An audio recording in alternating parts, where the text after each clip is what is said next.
തൃശൂർ ജില്ലയിലെ കൊടുങ്ങല്ലൂർ ശ്രീ കുരുമ്പ ഭഗവതി ക്ഷേത്രത്തിൽ കുംഭമാസത്തിലെ ഭരണിനാൾ മുതൽ മീനമാസത്തിലെ ഭരണിനാളിൽ അവസാനിക്കുന്ന പ്രശസ്തമായ ആഘോഷമാണ് കൊടുങ്ങല്ലൂർ ഭരണി. ദ്രാവിഡ ക്ഷേത്രമായിരുന്ന കൊടുങ്ങല്ലൂർ പിന്നെ സവർണ മേധാവിത്വത്തിന്റെ കീഴിലായപ്പോൾ ക്ഷേത്രത്തിൽ അവകാശമുണ്ടായിരുന്ന ആദിമ ജനതയുടെ കൂടിച്ചേരലാണ് ഈ ഉത്സവമെന്നും കണക്കാക്കുന്നു. മീനമാസത്തിലെ തിരുവോണം നാൾ മുതൽ അശ്വതി നാൾ വരെ 7 ദിവസങ്ങളിലാണ് പ്രധാന ചടങ്ങുകൾ നടക്കുന്നത്. ഈ ദിവസങ്ങളിൽ ക്ഷേത്ര ദർശനം നടത്തുന്നത് ദുരിതമോചനത്തിന് ഉത്തമമാണ്. അതിനാൽ ഈ 7 ദിവസങ്ങളിൽ പകൽ മുഴുവൻ ക്ഷേത്രനട തുറന്നിരിക്കും. തിരുവോണം നാളിൽ മലബാറിലെ തച്ചോളി വീട്ടുകാരുടെ കോഴിക്കല്ല് മൂടൽ ചടങ്ങാണ് പ്രധാനം. കോഴിക്കല്ലിൽ ചുവന്ന പട്ട് വിരിച്ച് പൂവൻകോഴിയെ സമർപ്പിക്കുന്നതാണ് ചടങ്ങ്. അതോടെ കാളിയും ദാരികനും തമ്മിൽ യുദ്ധം തുടങ്ങുന്നു. ഗുരുതി പൂജയ്ക്ക് പകരമാണ് ഈ ചടങ്ങ്. ദാരികനെ വധിച്ച് കലിതുള്ളി വരുന്ന ഭദ്രകാളിയുടെ കോപമടക്കാൻ ശിവഗണങ്ങൾ ദേവീസ്തുതികൾ പാടി നൃത്തം ചവിട്ടിയതിന്റെ ഓർമ്മപ്പെടുത്തലാണ് ഈ ഉത്സവമെന്നും നിരപരാധിയായ തന്റെ ഭർത്താവിനെ വധിച്ചതിൽ സംഹാരരുദ്രയായി മധുരാ നഗരം ദഹിപ്പിച്ച കണ്ണകിയെ സ്വാന്തനിപ്പിക്കാൻ വേണ്ടിയാണ് എന്നും വിശ്വസിക്കപ്പെടുന്നു.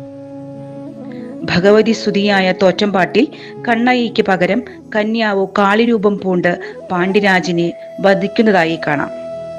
വാളും ചിലമ്പും സമർപ്പണം, രോഗശാന്തിക്കായി മഞ്ഞളും കുരുമുളകും സമർപ്പിക്കുക, ശ്വാസകോശ രോഗങ്ങൾ അകലുവാൻ തവിടുമുത്തിക്ക് അതായത് ചാമുണ്ടിക്ക് തവിടഭിഷേകം, ഇഷ്ടവിവാഹത്തിനും ദീർഘമംഗല്യത്തിനുമായി പട്ടും താലിയും നടക്കി വയ്ക്കുക തുടങ്ങിയ ധാരാളം വഴിപാടുകൾ ഭരണിയോടനുബന്ധിച്ച് നടക്കാറുണ്ട്.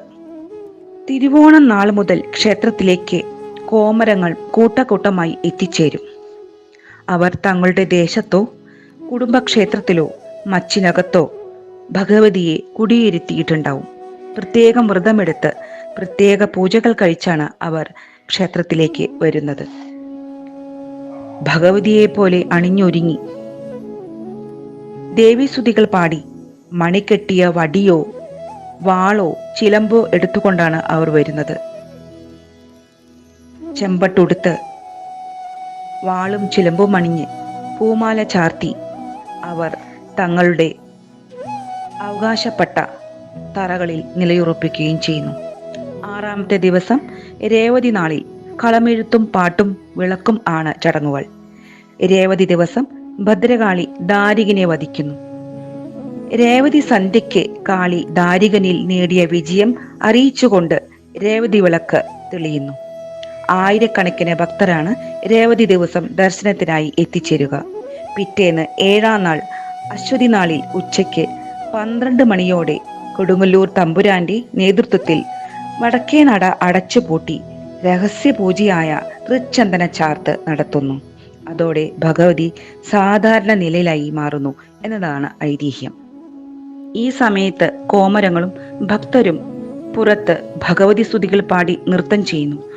പൂജ പൂർത്തിയാക്കി കോയ്മ പട്ടുകുട ഉയർത്തുന്നതോടെ കാവു തീണ്ടൽ ആരംഭിക്കുന്നു. ഏകദേശം 4 മണി കഴിഞ്ഞാവും ഈ ചടങ്ങ് നടക്കുക.